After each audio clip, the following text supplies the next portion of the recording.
There is our friend and colleague, Elizabeth Vargas, with her boys. That's in Friday's 2020 special, where Elizabeth spoke with Diane about her struggle with alcohol addiction, the toll it took on her life, work, and family. Now Elizabeth is sharing more of her story in her new book, Between Breaths, a memoir of panic and addiction.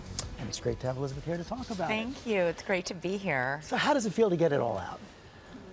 It feels a bit like a relief. I'm incredibly overwhelmed and grateful for the reaction that we got from, I'm still getting it as I speak. It hasn't stopped since Friday night, from people out there who are suffering from similar issues, who are suffering with anxiety. 40 million Americans suffer from it in this country.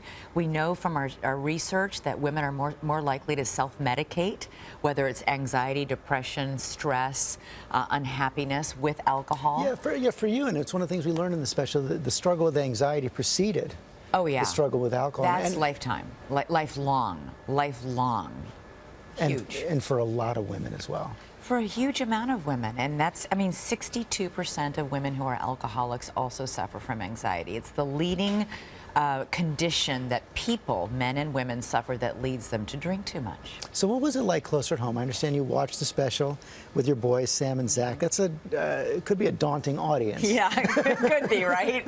Listen, they knew everything already. I would never put them in the position of learning something for the first time on national television. So I had taken care to tell them everything that I write about in my new book, and that I talked about on Friday night. The one thing they hadn't seen or heard before, of course, were the 2 snippets of tape we managed to dig up and find, where you could see me, very hungover at a shoot, and Zachary turned to me and said, "Wow, Mom, you looked really bad." And he was right. So it was nice. I got to spend the whole weekend talking with them. With kids, you have kids around the same age mine kids are. A lot of times the questions come the next day. Right. And you just have to be there when the questions come. Just to be there. They did not know, George, that you can die from alcohol. And that was the biggest thing they kept asking. Well, how do you die? What do you mean you can die?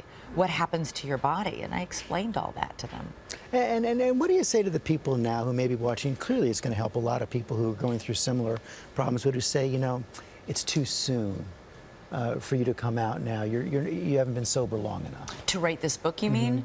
Oh, listen, anybody can say that, and I'm sure an argument could be made for that, but I'm not sure when is the right time. There is no answer for that. 10 years, 20 years of sobriety, perhaps. The biggest thing is that, listen, I didn't choose to go public. That decision was made for me, but I feel like I have the chance, and I'm so grateful to have this chance to speak out and maybe just start to reduce a little of the stigma attached to alcoholism and addiction in this country.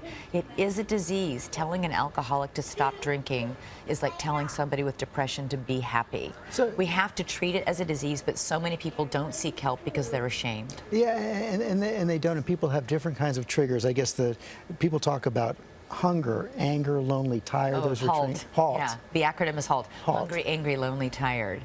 And those are sort of the warning signs those of us in recovery look out for. For me, tired and angry are my 2 really big And when that triggers. happens? You just have to take care. You watch yourself. You're constantly reaching out to people, which for me is still the hardest thing to do. But as I write in my book, I've never ever hung up the phone after talking to somebody and said, well, that was a waste of time, or now I feel worse. I always feel better.